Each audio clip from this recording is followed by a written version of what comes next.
বসতঘরে হাত বোমা বানাতে গিয়ে ঘটল বিস্ফোরণ। নিহত এক যুবক, যার মরদেহ উদ্ধার করা হয়েছে কাছের একটি রসুন ক্ষেত থেকে। গুরুতর আহত হয়েছেন আরো 2 জন। এমন ঘটনা শরীয়তপুরের জাজিরার মুলাইকান্দি গ্রামে। ঘটনার বিস্তারিত জানতে তদন্তে নেমেছে পুলিশ। বিধান মজুমদারের অনির পাঠানো তথ্য ও ছবিতে ডেস্ক রিপোর্ট। বৃহস্পতিবার ভোরে স্থানীয়দের ঘুম ভাঙে বিকট শব্দে। বিস্ফোরণে ঘরের চালের টিন আর বেড়া উড়ে গিয়ে পড়েছে বিভিন্ন স্থানে। এমন ঘটনা শরীয়তপুরের জাজিরায়।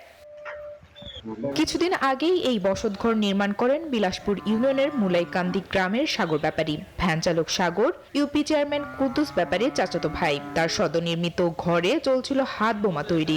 হঠাৎ বিস্ফোরণে নিহত হন সোহান ব্যাপারী নামের এক যুবক। তিনি একই ইউনিয়নের ব্যাপারীকান্দি গ্রামের দেলোয়ার ব্যাপারীর ছেলে। বিস্ফোরণের পর সোহানের ক্ষতবিক্ষত মরদেহ পাওয়া যায় খানিকটা দূরের একটি রসুন খেতে। ঘটনায় গুরুতর আহত আরো 2 জন। তাদের ঢাকা মেডিকেল কলেজ হাসপাতালে পাঠানো হয়।